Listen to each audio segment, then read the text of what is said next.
अत तृतीयाष्टक अष्टमप्रश्नप्रारम्भः।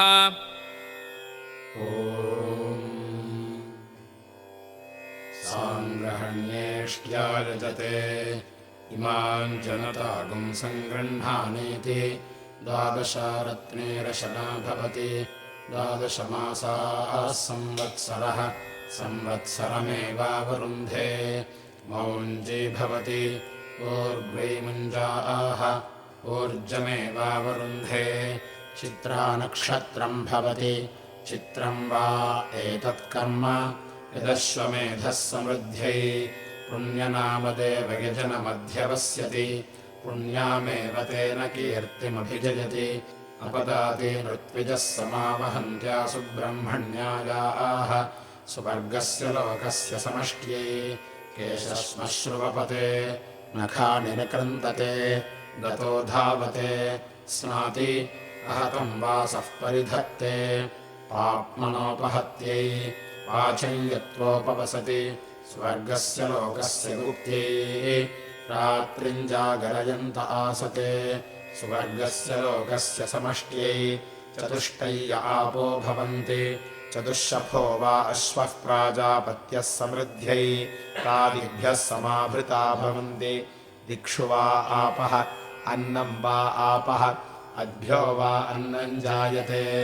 यदेवाद्भ्योऽन्नं जायते तदवरुन्धे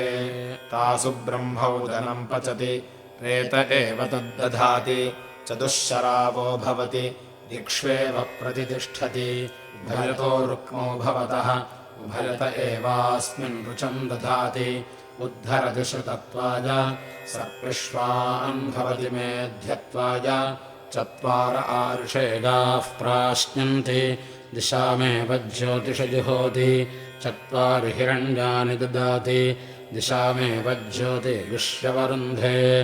राज्यमुच्छिष्यते तस्मिन् रशनान्युनक्ति। प्रजापतिर्वा ओदनः रेत आज्यम्। यदाज्ये रशनान्युनक्ति प्रजापतिमेव रेतसा समर्थयति। गर्भमयी रशना भवति बहुवा एष कुचरो मेध्यमुपगच्छति। यदश्वः पवित्रं वै दर्भाः यद्दर्भमयी रशना भवति। पुनात्येवैनम् पूतमेनं मेध्यमालभते। अश्वस्य वा आलब्धस्य महिमोदक्रामत् समहर्त्विजः प्राविशत्। तन्महर्त्विजाम् महर्त्विक्त्वम् यन्महर्त्विजः प्राश्नन्ति महिमानमेवास्मिन् तद्दधति। अश्वस्य वा आलब्धस्य रेत उदक्रामत् तत्सुवर्णगुं हिरण्यमभवत्। यत्सुवर्णगुं हिरण्यम् ददाति रेत एव तद्दधाति। ओदने ददाति। रेतो वा ओदनः रेतो हिरण्यम् रेतसैवास्मिन् रेतो दधाति। यो वै ब्रह्मणे देवेभ्यः प्रजापतये प्रतिप्रोच्याश्वम् मेध्यम् बध्नाति। आदेवताभ्यो विश्यते पापीयान् भवति। यः प्रतिप्रोच्य न देवताभ्य आविश्यते वसीयान् भवति। यदाह ब्रह्मन्नश्वम् मेध्यम् भान्स्यामि देवेभ्यः प्रजापतये तेन राध्यासमिति। ब्रह्म वै ब्रह्मा ब्रह्मण एव देवेभ्यः प्रजापतये प्रतिप्रोच्याश्वम् मेध्यम् बध्नाति। न देवताभ्य आविश्यते वसीयान् भवति। देवस्य त्वा सवितुः प्रसव इति रशनामादत्ते प्रसूत्यै। अश्विनोर्बाहुभ्यामित्याह अश्विनौ हि देवानामध्वर्यो आस्ताम्। ओष्णो हस्ताभ्यामित्याह यत्यै। दीर्घम् वा एतद्यज्ञस्य यदयजुष्केण क्रियते। इमामगृह्णन् रशनामृतस्येत्यधिवदति यजुष्कृत्यै यज्ञस्य समृद्ध्यै। तदाहुः द्वादशारत्ने रशना कर्तव्या। त्रयोदशारत्ने ऋषभो वा एष ऋतूनाम् यत्संवत्सरः तस्य 13 मासो विष्टपम् ऋषभ एष यज्ञानाम् यदश्वमेधः यथा वा ऋषभस्य विष्टपम् एवमेतस्य विष्टपम् 13 रशनायामुपादधाति यथ ऋषभस्य विष्टपकम् सर्गस्करोति तादृगेव तत् पूर्व आयुषि विदथेषु कव्येत्याह आयुरेवास्मिन् दधाति तया देवाः सुतमा बभूवरित्याह भूतिमेवोपावर्तते ऋतस्य सामन्त्सरमारपन्तीत्याह सत्यम् वा ऋतम् सत्येनैवेन मृतेनारभते अभिधा असीत्याह तस्मादश्वमेधयाजी सर्वाणि भूतान्यभिभवति भुवनमसीत्याह भूमानमेवोपैति यन्तासीत्याह यन्तारमेवैनम् करोति धर्तासीत्याह धर्तारमेवैनम् करोति सोऽग्निम् वैश्वानरमित्याह अग्नावेवैनम् वैश्वानरे जुहोति सप्रथसमित्याह प्रजयैवैनम् पशुभिः प्रथयति स्वाहाकृतमित्याह होम एवास्यैषः पृथिव्यामित्याह अस्यामेवैनम् प्रतिष्ठापयति यन्ताराड्यन्तासि यमनो धर्तासि धरुण इत्याह रूपमेवास्यैतन्महिमानम् याचष्टे कृष्यै त्वा क्षेमायत्वा रय्यै त्वा पोषायत्वेत्याह आशिषमेवैतामाशास्ते स्वगात्वा देवेभ्य इत्याह देवेभ्य एवैनग्निः स्वगा करोति स्वाहा त्वा प्रजापतयरित्याह प्राजापत्यो वा अश्वः यस्या एव देवताया आरभ्यते तयैवैनगम् समर्थयति यः पितुरनुजायाः पुत्रः स पुरस्तान्नयति यो मातुरनुजायाः पुत्रः स पश्चान्नयति विश्वम् च मेवास्मात् पाप्मानम् विबृहतः यो अर्वन्तम् जिघागुम् सति तमभ्यमेति वरुण इति श्वानम् चतुरक्षम् प्रसौति परोमर्तः परश्वेति शुनश्चतुरक्षस्य प्रहन्ति श्वेव वै पाप्मा भ्रातृभुजः पाप्मानमेवास्य भ्रातृभुजगुम् हन्ति सैध्रकम् मुसलम् भवति कर्म कर्मैवास्मै साधयति पौगुश्च लेजो हन्ति पुग्गुश्चल्वाम् वै देवाः शुचन्यदधुः शुचैवास्य शुचगुम् हन्ति पाप्मा वा एतमेप्सतेत्याहुः योऽश्वमेधेन यजत इति अश्वस्याधस्पदमुपास्यति वज्री वा अश्वः प्राजापत्यः वज्रेणैव पाप्मानम् भ्रातृभुजमवक्रामति दक्षिणापप्लावयति पाप्मानमेवास्माच्छमलमपप्लावयति ऐशीक उदोहो भवति आयुर्वा इषिका आह आयुरेवास्मिन् दधति अमृतम् वा इषिका आह अमृतमेवास्मिन् दधति वेतसशाखोपसम्बद्धा भवति अप्सुजो निर्वा अश्वः अप्सुजो वेतसः स्वादेवैन योनेर्निर्मिमीते पुरस्तात् प्रत्यञ्चमभ्युदूहति पुरस्तादेवास्मिन् प्रतीच्यमृतम् दधाति अहम् च त्वम् च वृत्रहन्निति ब्रह्मा यजमानस्य हस्तम् गृह्णाति ब्रह्मक्षत्रे एव सन्दधाति अभिक्रत्वेन्द्रभुवरभज्वन्नित्यध्वर्युर्यजमानम् वाचयत्यभिजित्यै 4 ऋत्विजः समुक्षन्ति आभ्य एवैनम् च दसृभ्यो दिग्भ्योऽभिसमीरयन्ति शतेन राजपुत्रैः सहाध्वर्युः पुरस्तात् प्रत्यङ्तिष्ठन् प्रोक्षति अनेनाश्वेन मेध्येनेष्ट्वा अयगुम् राजा वृत्रम् वध्यादिति राज्यम् वा अध्वर्युः क्षत्रगुम् राजपुत्रः राज्येनैवास्मिन् क्षत्रम् दधाति शतेन राजभिरुग्रैः सह ब्रह्मा दक्षिणत उदम् तिष्ठन् प्रोक्षति अनेनाश्वेन मेध्येनेष्ट्वा अयगुम् राजा प्रतिधृष्योऽस्तिति बलम् वै ब्रह्मा बलमराजोग्रः बलेनैवास्मिन् बलम् दधाति शतेन सूतग्रामणिभिः सह होता पश्चात्प्रान्तिष्ठन् प्रोक्षति अनेनाश्वेन मेध्येनेष्ट्वा अयगुम् राजास्यै दिशः बहुग्वै बह्वश्वायै बह्वजाभिकायै बहुव्रीह्यवायै बहुमाशतिलायै बहुहिरण्यायै बहुहस्तिकायै बहुदासपूरुषायै रयिमत्यै पुष्टिमत्यै बहुरायस्पोषायै राजास्त्विति भूमाविहोता भूमासूतग्रामण्यः भूम्नैवास्मिन् भूमानम् दधाति शतेन क्षत्रसङ्ग्रहेतृभिः सहोद्गाता उत्तरतो दक्षिणातिष्ठन् प्रोक्षति अनेनाश्वेन मेध्येनेष्ट्वा अयगुम् राजा सर्वमायुरेत्विति आयुर्वा उद्गाता आयुः क्षत्रसङ्ग्रहेतारः आयुषैवास्मिन्नायुर्दधाति शतगुम् शतम् भवन्ति शतायुः पुरुषः शतेन्द्रियः आयुष्येवेन्द्रिये प्रतितिष्ठति चतुश्शता भवन्ति चतस्रो दिशः दिक्ष्वेव प्रतितिष्ठति यथा वै हविषो गृहीतस्य स्कन्दति एवम् वा एतदश्वस्य स्कन्दति यन्निक्तमनालब्धमुत्सृजन्ति यत्स्तोक्या अन्वाः सर्वहुतमेवैनम् करोत्यस्कन्दाय अस्कन्नगुम् हि तत् यद्धुतस्य स्कन्दति सहस्रमन्वाः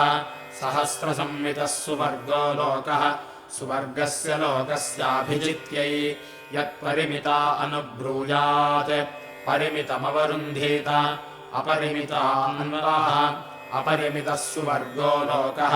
सुवर्गस्य लोकस्य समष्ट्यै स्तोक्या जुहोति या एव वर्ष्या आपः ता अवरुन्धे अस्याञ्जुहोति इयम् वा अग्निर्वैश्वानरः अस्यामेवैनाः प्रतिष्ठापयति उवाचः प्रजापतिः स्तोक्यासु वा अहमश्वमेधगुम् सर्गस्थापयामि तेन ततः सर्गस्थितेन चरामीति अग्नये स्वाहेत्याह अग्नय एवैनम् जुहोति सोमाय स्वाहेत्याह सोमायैवैनम् जुहोति सवित्रे स्वाहेत्याह सवित्र एवैनम् जुहोति सरस्वत्यै स्वाहेत्याह सरस्वत्या एवैनम् जुहोति पूष्णे स्वाहेत्याह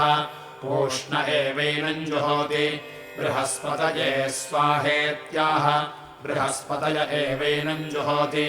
अपाम्मोदाय स्वाहेत्याह अद्य एवैनम् जुहोति वायवे स्वाहेत्याह वायव एवैनम् जुहोति मित्राय स्वाहेत्याह मित्रायैवैनम् जुहोति वरुणाय स्वाहेत्याह वरुणायैवैनम् जुहोति एताभ्य एवैनम् देवताभ्यो जुहोति दश सम्पादम् जुहोति दशाक्षरा विराट् अन्नम् विराट् विराजैवान्नाद्यमवरुन्धे प्रवा एषोऽस्माल्लोकाच्यवते यः पराचीराहुतेर्जुहोति पुनः पुनरभ्यावर्तम् जुहोति अस्मिन्नेव लोके प्रतितिष्ठति एतागुम् हवावसोऽश्वमेधस्य सर्गस्थितिमुवाचास्कन्दाय अस्कन्नगुम् हि तत् यद्यज्ञस्य सर्गस्थितस्य स्कन्दति प्रजापतये त्वाजुष्टम् प्रोक्षामीति पुरस्तात् प्रत्यङ्गिष्ठन् प्रोक्षति प्रजापतिर्वै देवानामन्नादो वीर्यावान् अन्नाद्यमेवास्मिन् वीर्यम् दधाति तस्मादश्वः पशूनामन्नादो वीर्यावत्तमः इन्द्राग्निभ्याम् त्वेति दक्षिणतः इन्द्राग्ने वै देवानामोजिष्ठौ बलिष्ठौ ओज एवास्मिन् बलम् दधाति तस्मादश्वः पशूनामोजिष्ठो बलिष्ठः वायवेत्रेति पश्चात् वायुर्वै देवानामाशुः सारसारितमः जवमेवास्मिन् दधाति तस्मादश्वः पशूनामाशुः सारसारितमः विश्वेभ्यस्त्वा देवेभ्य इत्युत्तरतः विश्वे वै देवा देवानाम् यशस्वितमाः यश एवास्मिन् दधाति तस्मादश्वः पशूनाम् यशस्वितमः देवेभ्यस्त्वेत्यधस्तात् देवा वै देवानामपचिततमाः अपचितिमेवास्मिन् दधाति तस्मादश्वः पशूनामपचिततमः सर्वेभ्यस्त्वा देवेभ्य इत्युपरिष्टात् सर्वे वै देवास्त्युषिमन्तो हरस्विनः त्युषिमेवास्मिन्हरो दधाति तस्मादश्वः पशूनाम् त्युषिमान् हरस्वितमः दिवे त्वान्तरिक्षाय त्वा पृथिव्यै त्वेत्याह एभ्य एवैनम् लोकेभ्यः प्रोक्षति सते त्वाभ्यस्त्वौषधेभ्यस्त्वा विश्वेभ्यस्त्वा भूतेभ्य इत्याह तस्मादश्वमेधयाजिनम् सर्वाणि भूतान्युपजीवन्ति ब्रह्मवादिनो वदन्ति यत्प्राजापत्योऽश्वः अथ कस्मादेनमन्याभ्यो देवताभ्योऽभिप्रोक्षतीति अश्वे वै सर्वा देवता अन्वायत्ताः यद्विश्वेभ्यस्त्वा भूतेभ्य इति प्रोक्षति देवता एवास्मिन्नन्वायातयति तस्मादश्वे सर्वा देवता अन्वायत्ताः यथा वै हविषो गृहीतस्य स्कन्दति एवं वा एतदश्वस्य स्कन्दति यत्प्रोक्षितमनालब्धमुत्सृजन्ति यदश्वचरितानि जुहोति सर्वहुतमेवैनम् करोत्यस्कन्दाय अस्कन्नकम् हि तत् यद्धुतस्य स्कन्दति ईङ्काराय स्वाहेङ्कृताय स्वाहेत्याह एतानि वा अश्वचरितानि चरितैरेवैनकम् समर्थयति तदाहुः अनाहुतयो वा अश्वचरितानि नैताहोतव्या इति अथो खल्वाहुः होतव्या एव अत्र वा वैवम् विद्वानश्वमेधकम् सग्स्थापयति यदश्वचरितानि जुहोति तस्माद्धोतव्या इति बहिर्धा वा एनमेतदायतनाद्दधाति भ्रातृव्यमस्मै जनयति यस्यादायतनेऽन्यत्राग्नेराहुतेर्जुहोति सावित्र्या इष्ट्याः पुरस्तात् सृष्टकृतः आहवनीयेष्वचरितानि जुहोति आयतन एवास्याहुतेर्जुहोति नास्मै भ्रातृभुजम् जनयति तदाहुः यज्ञमुखे होतव्याः यज्ञस्य कृत्यैः सुवर्गस्य लोकस्यानुख्यात्या इति अथो खल्वाहुः यद्यज्ञमुखे जुहुयात् पशुभिर्यजमानम् व्यर्थयेत् अवसुवर्गाल्लोकात्पद्येत पापीयान् स्यादिति सकृदेव होतव्याः न यजमानम् पशुभिर्व्यर्थयति अभिसुवर्गम् लोकम् जयति न पापीयान् भवति अष्टाचत्वारिकम् शतमश्वरूपाणि जुहोति अष्टाचत्वारिकंशदक्षरा जगति जागतोऽश्वः प्राजापत्यः समृद्ध्यै एकमतिरिक्तम् जुहोति तस्मादेकः प्रजास्वर्धुकः विभोर्मात्रा प्रभोः पित्रेत्याह इयम् वै माता असौ पिता आभ्यामेवैनम् परिददाति अश्वोऽसि हयोऽसीत्याह शास्त्येवैनमेतत् तस्माच्छिष्टाः प्रजा जायन्ते अत्योऽसीत्याह तस्मादश्वः सर्वान् पशूनत्येति तस्मादश्वः सर्वेषाम् पशूनागश्रेष्ठ्यम् गच्छति प्रयशश्रेष्ठ्यमाप्नोति य एवम् वेद नरोऽस्यर्वासि सप्तिरसि वाज्यसीत्याह रूपमेवास्यैतन्महिमानम् व्याचष्टे यजुर्नामासीत्याह एतद्वा अश्वस्य प्रियन्नामधेयम् प्रियेणैवैनन्नामधेयेनाभिवदति तस्मादप्यामित्रौ सङ्गत्य नाम्ना चेद्धयेते मित्रमेव भवतः आदित्यानाम् पत्वान् विहीत्याह आदित्यानेवैनम् गमयति अग्नये स्वाहा स्वाहेन्द्राग्निभ्यामिति पूर्वहोमान् जुहोति पूर्व एव द्विषन्तम् भ्रातृभुजमतिक्रामति भूरसि भुवे त्वा भव्याय त्वा भविष्यते त्वेत्युत्सृजति सर्वत्वाय देवा आशापाला एतम् देवेभ्योऽश्वम् मेधाय प्रोक्षितम् गोपायतेत्याह शतम् वेदप्या राजपुत्रा देवा आशापालाः तेभ्य एवैनम् परिददाति ईश्वरो वा अश्वः प्रमुग्धः पराम् गन्तोः इह धृतिः स्वाहेह विधृतिः स्वाहेहरन्तिः स्वाहेहरमतिः स्वाहेति च दृशुपत्सु जुहोति एता वा अश्वस्य बन्धनम् ताभिरेवैनम् बध्नाति तस्मादश्वः प्रमुक्तो बन्धनमागच्छति तस्मादश्वः प्रमुक्तो बन्धनम् न जहाति राष्ट्रम् वा अश्वमेधः राष्ट्रे खलु वा एते व्यायच्छन्ते ये स्वम् मेध्यगुम् रक्षन्ति तेषाम् य उदृचम् गच्छन्ति राष्ट्रादेवते राष्ट्रम् गच्छन्ति अथ य उदृचम् न गच्छन्ति राष्ट्रादेवते व्यवच्छिद्यन्ते परा वा एष शिच्यते यो बलोऽश्वमेधेन यजते यदमित्रा अश्वम् विन्देरन् हन्येतास्य यज्ञः चतुश्शता रक्षन्ति यज्ञस्याघाताय अथान्यमानेन प्रोक्षेयोः सैव ततः प्रायश्चित्तिः प्रजापतिरकामयताश्वमेधेन यजेयेति स तपोतप्यत तस्य ते पानस्य सप्तात्मनो देवता उदक्रामन् सा दीक्षाभवत् स एतानि वैश्वदेवान्यपश्यत् तान्यजुहोत् तैर्वै स दीक्षामवारुन्ध यद्वैश्वदेवानि जुहोति दीक्षामेव तैर्यजमानो वरुन्धे सप्त जुहोति सप्तहिता देवता उदक्रामन् अन्वहम् जुहोति अन्वहमेव दीक्षामवरुन्धे त्रीणि वैश्वदेवानि जुहोति चत्वार्योग्रहणानि सप्त सम्पद्यन्ते सप्तवेशीर्षण्याः प्राणाः प्राणादीक्षा प्राणैरेव प्राणान् दीक्षामवरुन्धे एकविंशतिम् वैश्वदेवानि जुहोति एकविंशतिर्वै देवलोकाः 12 मासाः पञ्चर्तवः त्रय इमे लोकाः असावादित्य एकविंशः एष सुवर्गो लोकः तद्दैव्यम् क्षत्राम् सा श्रीः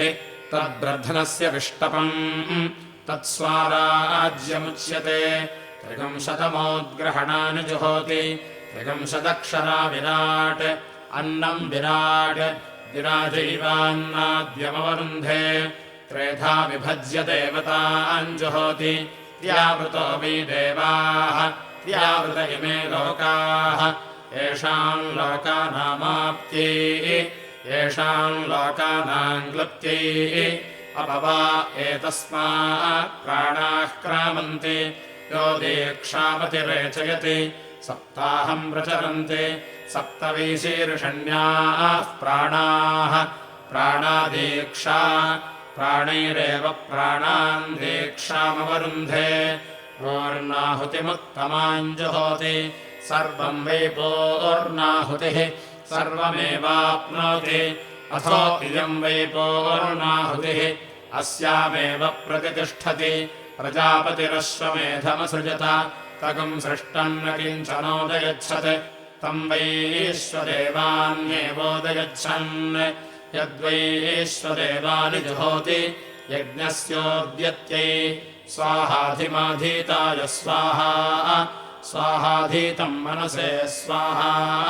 स्वाहा मनः प्रजापतये स्वाहा काय स्वाहा कस्मै स्वाहा कतमस्मै स्वाहेति प्राजापत्ये मुख्ये भवतः प्रजापतिमुखाभिरेवैनम् देवताभिरुद्यच्छते अदित्यै स्वाहादित्यै मह्यै स्वाहादित्यै सुमृडीकायै स्वाहेत्याह इयम् वा अदितिः अस्या एवैनम् प्रतिष्ठायोद्यच्छते सरस्वत्यै स्वाहा सरस्वत्यै बृहत्यै स्वाहा सरस्वत्यै पावकायै स्वाहेत्याह वाग्वै सरस्वती वाचैवैनमुद्यच्छते पूष्णे स्वाहा पूष्णे प्रपथ्याय स्वाहा पूष्णे नरन्धिषाय स्वाहेत्याह पशवो वै पूषा पशुभिरेवैनमुद्यच्छते त्वष्ट्रे स्वाहा त्वष्ट्रे तुरीपाय स्वाहा त्वष्ट्रे पुनरूपाय स्वाहेत्याह त्वष्टा वै पशूनाम् मिथुनानागुम् रोपकृत रूपमेव पशुषु दधाति अथो रूपैरेवैनमुद्यच्छते विष्णवे स्वाहा विष्णवे निखर्यपाय स्वाहा विष्णवे नभोजपाय स्वाहेत्याह यज्ञो वै विष्णुः यज्ञायैवैनमुद्यच्छते पूर्णाहुतिमुत्तमाम् जुहोति प्रत्युत्तब्ध्ये स यत्त्वाय सावित्रमष्टाकपालम् प्रातर्निर्भवति अष्टाक्षरा गायत्री गायत्रम् प्रातः सवनम् प्रातः सवना देवैनम् गायत्र्याश्छन्द्रसोऽधिनिर्मिमीते अथो प्रातः सवनमेव तेनाप्नोति गायत्रीम् छन्दः सवित्रे प्रसवित्र एकादशकपालम् मध्यम् दिने एकादशाक्षरा त्रिष्टुप् त्रैष्टुभम् माध्यम् दिनगुम् सवनम् माध्यम् दिना देवैनगुम् सवना त्रिष्टुभश्छन्दसोऽधिनिर्मिमीते अथो माध्यम् दिनमेव सवनम् तेनाप्नोति त्रिष्टुभम् छन्दः सवित्र आसवित्रे द्वादशकपालमपराह्णे द्वादशाक्षरा जगति जागतम् तृतीयसवनम् तृतीयसवना देवैनम् जगत्याश्छन्दसोऽधिनिर्मिमीते अथो तृतीयसवनमेव तेनाप्नोति जगतीम् छन्दः ईश्वरो वा अश्वः प्रमुग्धः पराम् परावतङ्गन्तोः इह धृति स्वाहेह विधृति स्वाहेह रन्ति स्वाहेह रमति स्वाहेति चतस्र आहुतेर्जुहोति चतस्रो दिशः दिग्भिरेवैनम् परिगृह्णाति आश्वत्थो व्रजो भवति प्रजापतिर्देवेभ्यो निरायत अश्वरूपम् कृत्वा सोऽश्वत्थे संवत्सरमतिष्ठत् तदश्वत्थस्याश्वत्थत्वम् यदाश्वत्थो व्रजो भवति स्व एवैनं यो नो प्रतिष्ठापयति आब्रह्मन् ब्राह्मणो ब्रह्मवर्चसी जायतामित्याह ब्राह्मण एव ब्रह्मवर्चसम् दधाति तस्मात् पुरा ब्राह्मणो ब्रह्मवर्चस्य जायत आस्मिन् राष्ट्रे राजन्य इषव्यः शूरो महारथो जायतामित्याह राजन्य एव शौर्यम् महिमानम् दधाति तस्मात् पुरा राजन्य इषव्यः शूरो महारथो जायत दोग्ध्रीधेनुरित्याह धेन्वामेव पयो दधाति तस्मात् पुरा दोग्ध्रीधेनुरजायत वोढानड्वानित्याह अनडुह्येव वीर्यम् दधाति तस्मात् पुरा वोढानड्वान जायत आशः सप्तिरित्याह अश्व एव जवम् दधाति तस्मात् पुराशुरश्वो जायत पुरन्धिर्योषेत्याह योषित्येव रूपम् दधाति तस्मात् स्त्रीयुवतिः प्रिया भावुका जिष्णोरथेष्ठा इत्याह आह वै तत्र जिष्णोरथेष्ठा जायते यत्रैतेन यज्ञेन गजन्ते सभेयो युवेत्याह यो वै पूर्ववयसि स सभेयो युवा तस्माद्युवापुमान् प्रियो भावुकः आस्य यजमानस्य वीरो जायतामित्याह आह वै तत्र यजमानस्य वीरो जायते यत्रैतेन यज्ञेन यजन्ते निकामे निकामेनः पर्जन्यो वर्षत्वित्याह निकामे निकामे हवे तत्र पर्जन्यो वर्षति यत्रैतेन यज्ञेन यजन्ते फलिन्यो न ओषधयः पच्यन्तामित्याह फलिन्यो हवै तत्र औषधयः पच्यन्ते यत्रैतेन यज्ञेन यजन्ते योगक्षेमो नः कल्पतामित्याह कल्पते हवै तत्र प्रजाभ्यो योगक्षेमः यत्रैतेन यज्ञेन यजन्ते प्रजापतिर्देवेभ्यो यज्ञान् व्यादिशत् स आत्मन्नश्वमेधमधत्त तम् देवा अब्रुवन् एष वावयज्ञः यदश्वमेधः अप्येव नोऽत्रास्त्विति तेभ्य एतानन्न होमान् प्रायच्छत् तान् जुहोत् तैर्वै स देवानः प्रीणात् यदन्न होमान् जुहोति देवानेव तैर्यजमानः प्रीणाति आज्येन जुहोति अग्नेर्वा एतद्रूपम् यदाज्येन जुहोति अग्निमेव तत्प्रीणाति मधुना जुहोति महत्यैवा एतद्देवतायै रूपम्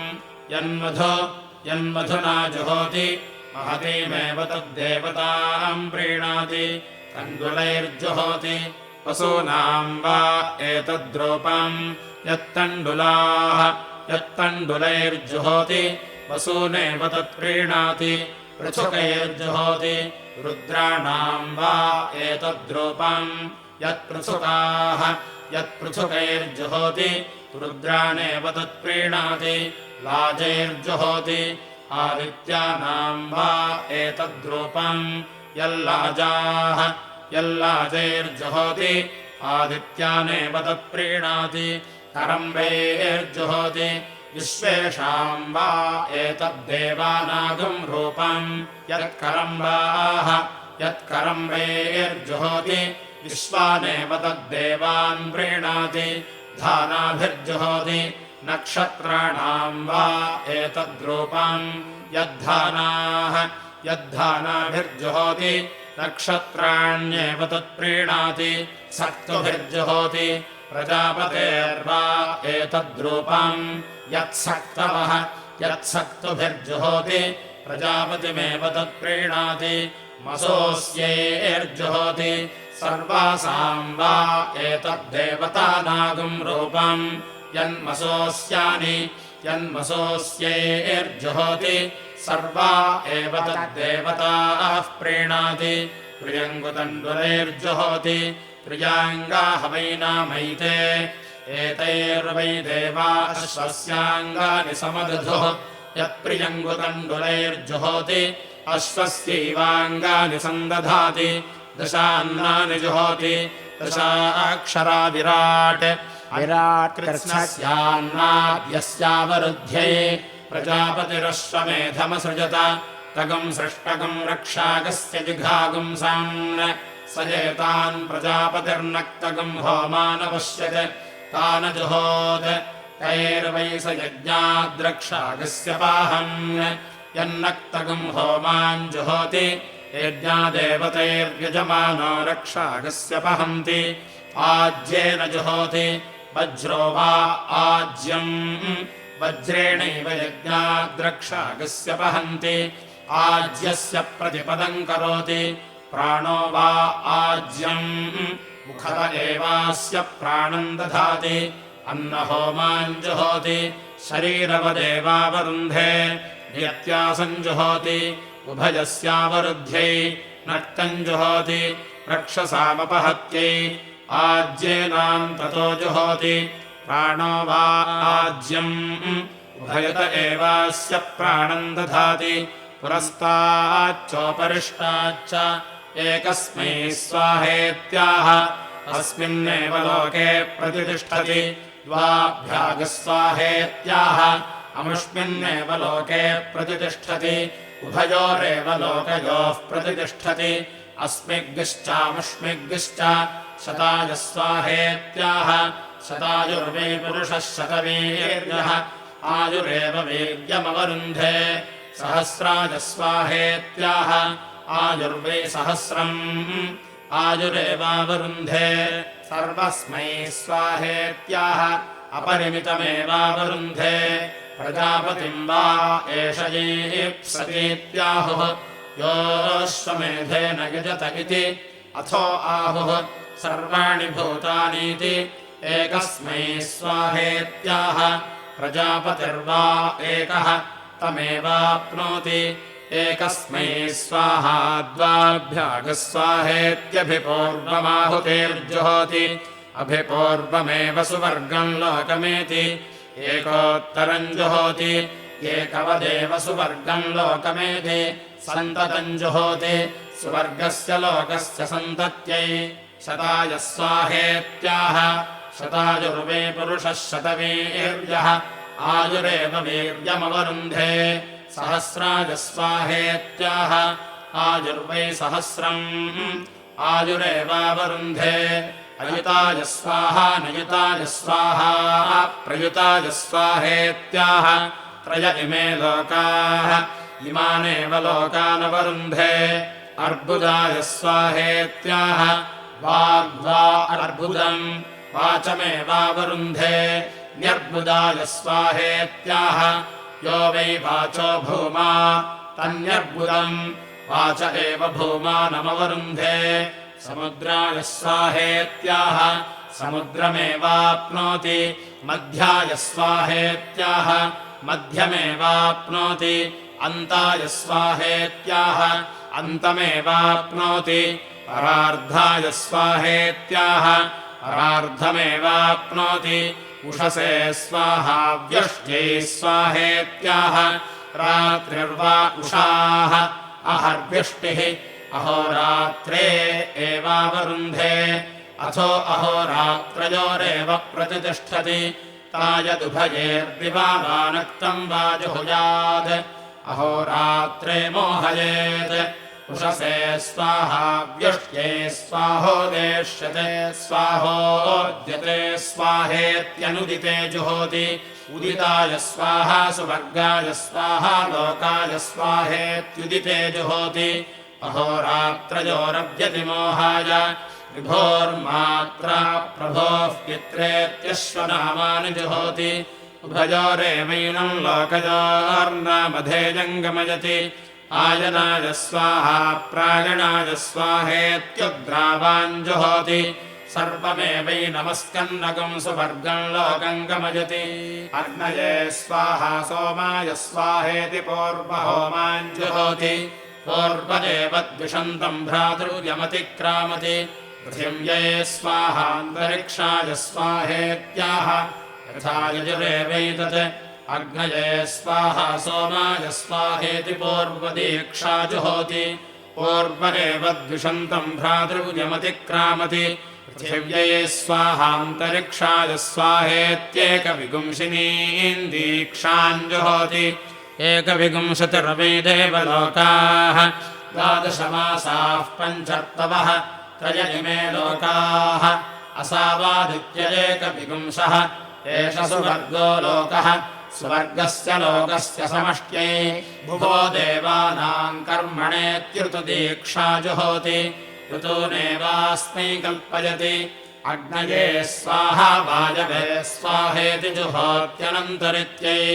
अर्वाण्यज्ञः सङ्क्रामत्वित्याप्तेर्जुहोति स्वर्गस्य लोकस्याप्त्यै भूतम् भव्यम् भविष्यदिति पर्याप्तेर्जुहोति स्वर्गस्य लोकस्य पर्याप्त्यै आमे गृहा भवन्त्वित्याभोर्जुहोति स्वर्गस्य लोकस्याभूत्यै अग्निनातपोऽन्वभवदित्यनुभोर्जुहोति स्वर्गस्य लोकस्यानुभूत्यै स्वाहाधिमाधीताय स्वाहेति समस्तानि वैश्वदेवानि जुहोति समस्तमेव द्विषन्तम् भ्रातृयमतिक्रामति तद्भ्यः स्वाहा हनोऽभ्यागस्वाहेत्यङ्गहोमान् जुहोति अङ्गे अङ्गे वै पुरुषस्य पाप्मोपसृष्टः अङ्गादङ्गादेवैनम् पाप्मनस्तेन मुञ्चति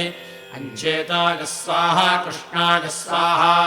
श्वेताय स्वाहेत्यश्वरूपाणि जुहोति रूपैरेवैनकम् समर्थयति ओषधीभ्यः स्वाहा मूलेभ्यः स्वाहेत्योषधिहोमान् जुहोति द्वय्यो वा ओषधयः पुष्पेभ्योऽन्याः फलम् गृह्णन्ति मूलेभ्योऽन्याः ता एवोभजीरवरुन्धे वनस्पतिभ्यः स्वाहेति वनस्पतिहोमान् जुहोति आरण्यस्यान्नाद्यस्यावरुध्ये मेषस्त्वापचतैरवत्वित्यपाव्यानि जुहोति प्राणा वै देवा अपाव्याः प्राणानेवावरुन्धे कोऽप्याभ्यः स्वाहाभ्यः स्वाहेत्यपागम् होमान् जुहोति अप्सु वा आपः अन्नम् वा आपः अभ्यो वा अन्नम् जायते यदेवाभ्योऽन्नम् जायते तदवरुन्धे अम्भागुंसि जुहोति अयम् वै लोकोऽम्भागुंसि तस्य वसवोऽधिपतयः अग्निर्ज्योतिः यदम्भागुंसि जुहोति इममेव लोकमवरुन्धे वसूनागुं सायुज्यम् गच्छति अग्निम् ज्योतिरवरुन्धे न भागुंसि जुहोति अन्तरिक्षम् वै न भागुंसि तस्य रुद्रा अधिपतयः वायुर्ज्योतिः यन्न भागुंसि जुहोति अन्तरिक्षमेवावरुन्धे रुद्राणागुम् सायुज्यम् गच्छति वायुम् ज्योतिरवरुन्धे महागुंसि जुहोति असौ वै लोको महागुंसि तस्यादित्या अधिपतयः सूर्यो ज्योतिः यन्महागुंसि जुहोति अमुमेव लोकमवरुन्धे आदित्यानागुम् सायुज्यम् गच्छति सूर्यम् ज्योतिरवरुन्धे नमो राज्ञे नमो वरुणायेति यव्यानि जुहोति अन्नाद्यस्यावरुध्यै वयोभोर्वातो अभिवातो स्रातिति गव्यानि जुहोति पशूनामवरुध्यै प्राणाय स्वाहा ज्ञानाय स्वाहेति सन्तति होमान् जुहोति स्वर्गस्य लोकस्य सन्तत्यै सिताय स्वाहा सिताय स्वाहेति प्रमुक्तेर्जुहोति स्वर्गस्य लोकस्य प्रमुक्त्यै पृथिव्यै स्वाहान्तरिक्षाय स्वाहेत्याह यथा यजुरेवैतत् दत्वते स्वाहा दन्तकाय स्वाहेति शरीरहोमान् जुहोति पितृलोकमेव तैर्यजमानो वरुन्धे कस्त्वाजुनक्ति सत्त्वाजुनक्तिति परिधीन् युनक्ति इमे वै लोकाः परिधयः इमानेवास्मै लोकान् युनक्ति स्वर्गस्य लोकस्य समष्ट्यै यः प्राणतो य आत्मदा इति महिमानौ जुहोति स्वर्गो वै लोको महः स्वर्गमेव ताभ्याम् लोकम् यजमानो वरुन्धे आब्रह्मन् ब्राह्मणो ब्रह्मवर्चसे जायतामिति समस्तानि ब्रह्मवर्चसानि जुहोति ब्रह्मवर्चसमेव तैर्यजमानो वरुन्धे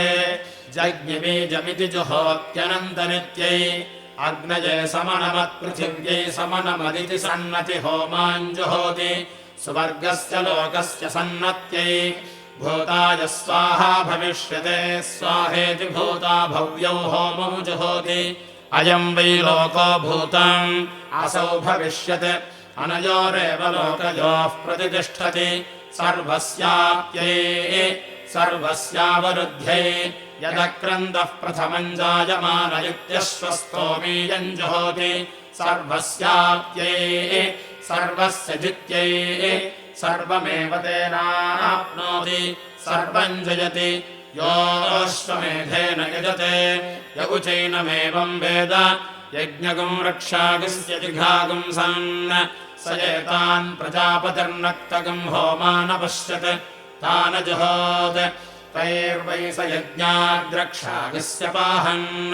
यन्नक्तगुम् होमान् जुहोति यज्ञादेवतैर्यजमानो रक्षागस्य पहन्ति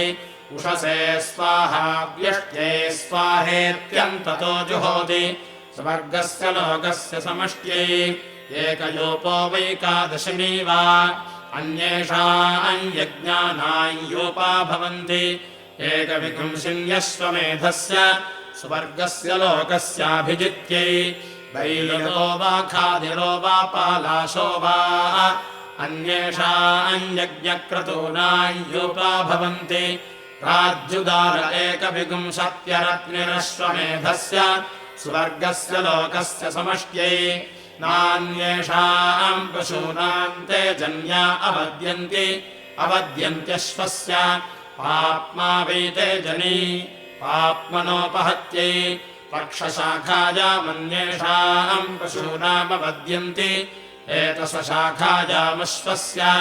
अप्सुजो निर्वा अश्वः अप्सुजो वेतसः स्व एवास्य यो नाववद्यति यूपेषु ग्राम्यान् पशून् निकिञ्चन्ति आरोकेष्वारण्यान् धारयन्ति पशूनाम् व्यावृत्यै आग्राम्यान् पशून् लभन्ते प्रारण्यान् सृजन्ति पाप्मनोपहत्यै राज्युदालमग्निष्ठम् विनोति भ्रूणहत्याया अपहत्यै औतुद्रवावभितो भवतः पुण्यस्य गन्धस्यावरुध्यै भ्रूणहत्यामेवास्मादपहत्य पुण्येन गन्धेन भजतः परिगृह्णाति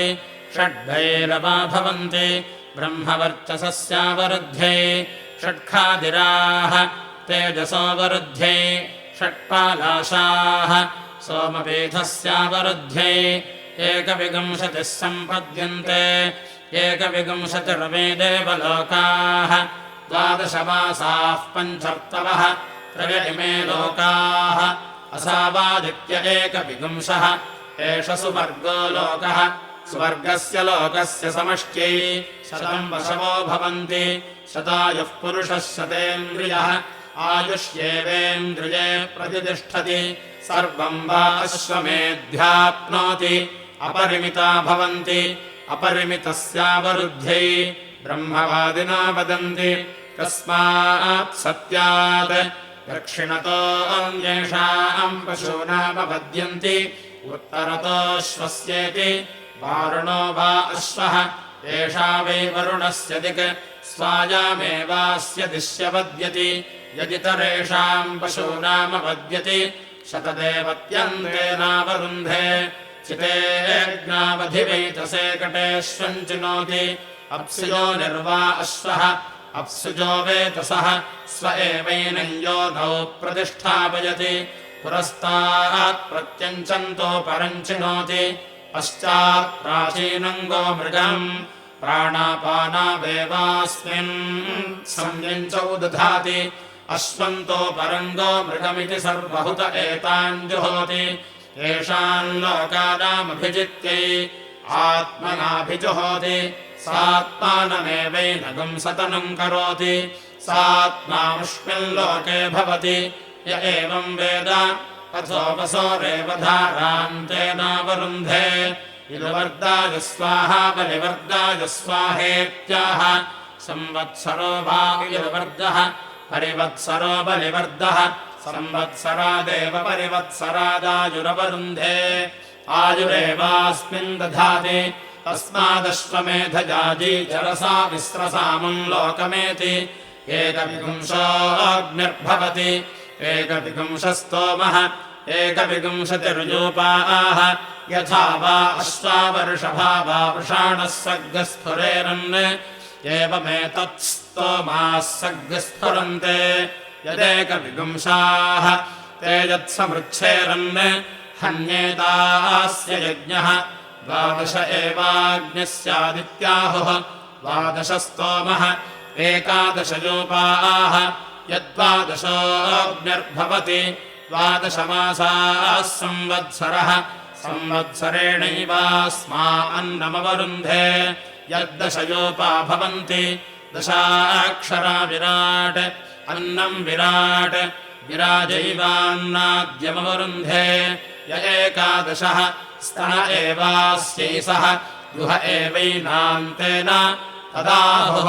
यद्वादशोऽग्निः स्याद्12 स्तोम 11 यूपाः यथा स्थूरिणा जायात् तादृक्तद् एकविंश एवाग्निः स्यादित्याहुः एकविंशस्तोमः एकविंशतिर्यूपाः यथा पृष्टिभिर्जाति तादृगेव तत् यो वा अश्वमेधे तिस्रः ककुभो वेद ककुद्धराज्ञाम् भवति एकविंशोऽग्निर्भवति एकविंशस्तोमः एकविंशतिर्यूपाः एता वा अश्वमेधे तिस्रः ककुभः य एवम् वेद ककुद्धराज्ञाम् भवति यो वा अश्वमेधे 3 शीर्षाणि वेद शिरोहराज्ञाम् भवति एकविंशोऽग्निर्भवति एकविंशस्तोमः एकविंशतिर्यूपाः एतानि वा अश्वमेधे 3 शीर्षाणि य एवम् वेद शिरोहराज्ञाम् भवति देवा वा अश्वमेधे पवमाने सुवर्गम् लोकम् न प्राजानन् तमश्वः प्राजानात् यदश्वमेधेश्वेन मेध्येनोदञ्चो बहिष्पवमानकम् सर्पन्ति स्वर्गस्य लोकस्य प्रज्ञात्यै न वै मनुष्यः सुवर्गम् लोकमञ्जसा वेद अश्वो वै सुवर्गम् लोकमञ्जसा वेद यदुद्गातोद्गायेत् यथा क्षेत्रज्ञान्येन पथा प्रतिपादयेत् तादृक्तत् गातारमपरुध्य अश्वमुद्गीताय वृणीते यथा क्षेत्रज्ञोऽञ्जसानयति एवमेवैनमश्वस्वर्गम् लोकमञ्जसानयति उच्छमन्वारभन्ते स्वर्गस्य लोकस्य समष्ट्यै हिङ्करोति सामैवाकः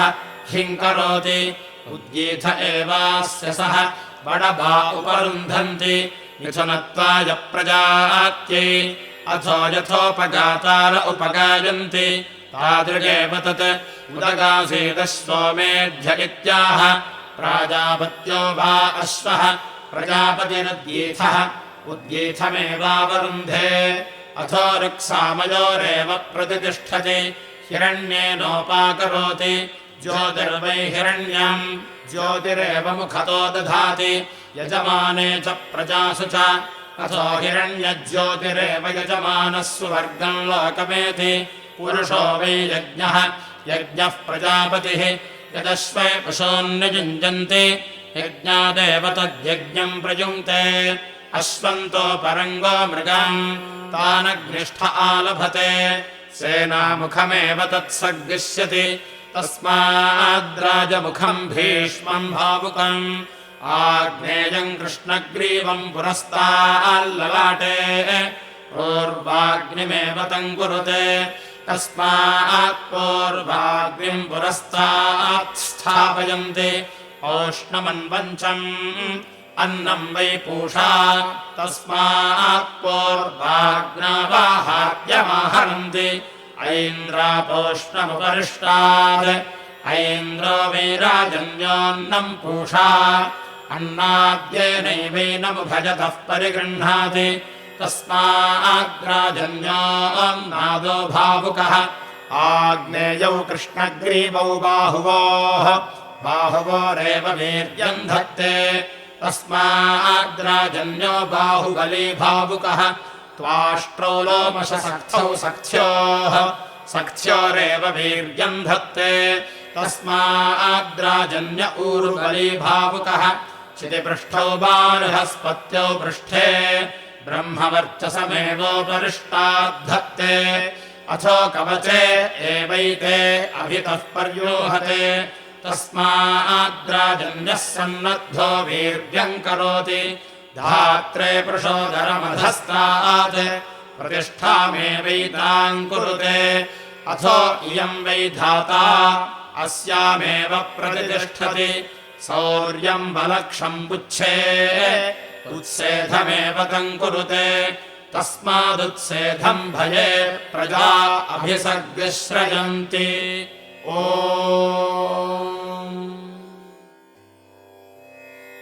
इति तृतीयाष्टः अष्टमप्रश्नः समाप्तः।